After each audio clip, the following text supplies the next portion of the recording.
Bien, la educación intercultural bilingüe o EIB en nuestro país, en la educación básica ha tenido un avance importante en los últimos 10 años, ¿no?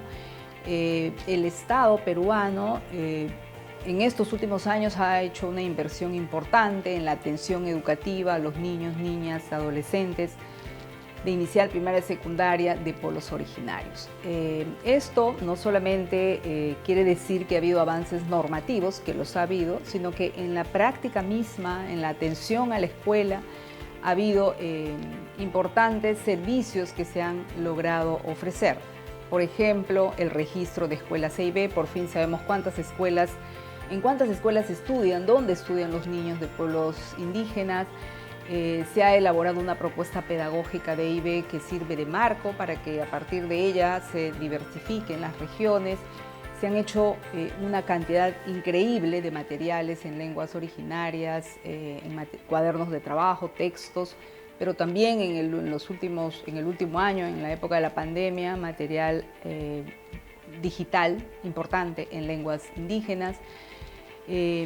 Y ha habido también un acompañamiento a los docentes. Sin embargo, creo que es importante señalar que en los últimos 2-3 años, incluso antes de la pandemia, ha habido una especie de desaceleración en estos avances importantes que se venían dando, que se expresan inclusive en una reducción importante del presupuesto en los últimos 3 años y sobre todo en el último año.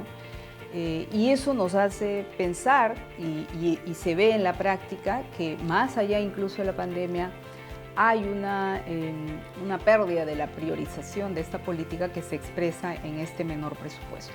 En la educación superior también han habido algunos avances, menores que en la educación básica, pero más en la formación de docentes, de maestros bilingües, digamos que es parte de la educación superior. Pero, por ejemplo, no se ha logrado que la interculturalidad sea un enfoque que permea toda la educación universitaria y no solamente las universidades interculturales, que hay algunas. Estas mismas universidades interculturales tienen serias dificultades, digamos, para hacer una formación intercultural de los profesionales y ya ni qué decir en las otras carreras universitarias. Entonces, algunos avances, pero también preocupación por esta especie de desaceleración, de falta de priorización.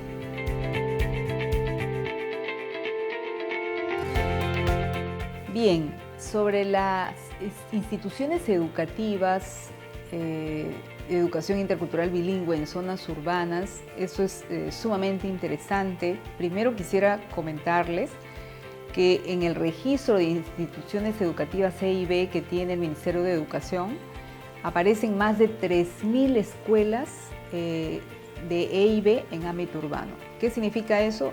Más de 3.000 escuelas atienden a estudiantes de pueblos originarios de inicial, primaria y secundaria en zonas urbanas.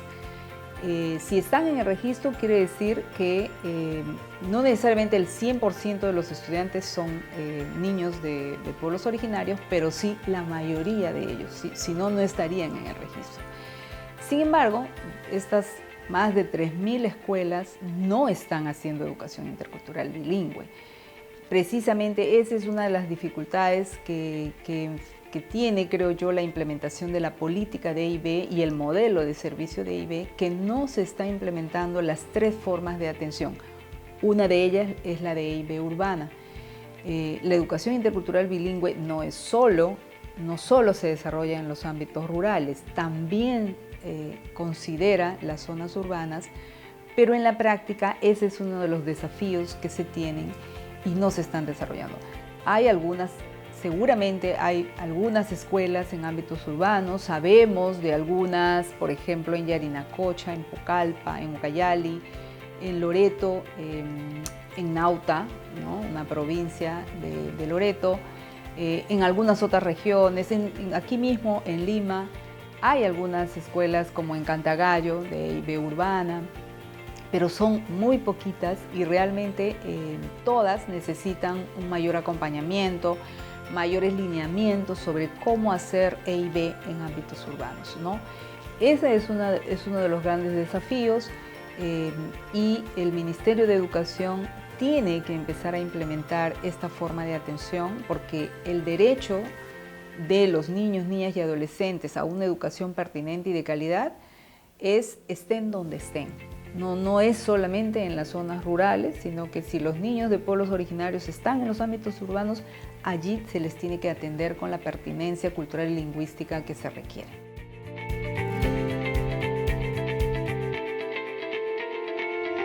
Sobre la educación intercultural para todos, que es parte de la política aprobada en el 2016, que es la EIB y la EIT, ¿no? La educación intercultural para todos.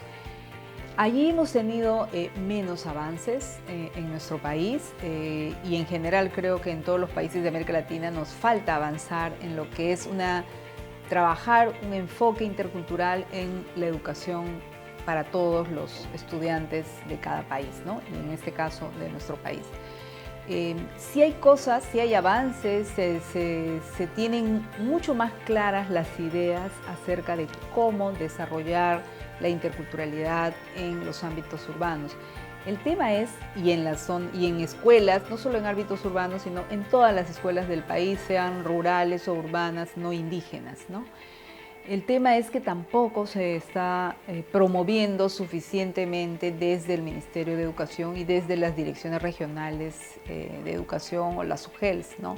Hay una especie de, se hace la interculturalidad en las escuelas C y B, pero ya en el resto de las escuelas todavía no es parte del discurso ni de los funcionarios, ni de los maestros y maestras. Hay una cierta sensibilidad frente al tema, pero no se está trabajando sistemáticamente desde un enfoque intercultural en las escuelas, en el resto de escuelas de nuestro país. Como siempre, hay algunas experiencias valiosas, destacables, en colegios privados y en colegios públicos. En Lima mismo hay algunas escuelas que están trabajando un poquito desde este enfoque.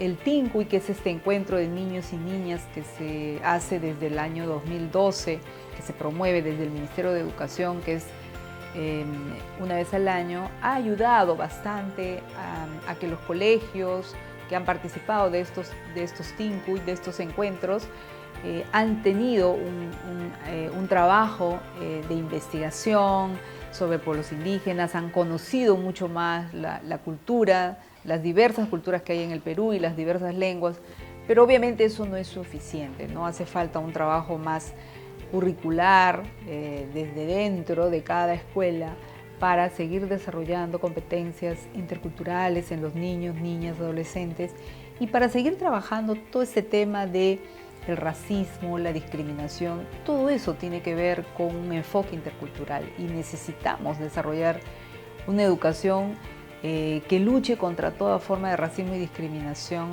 en nuestro país y para eso debemos seguir apostando por una educación intercultural para todos y todas.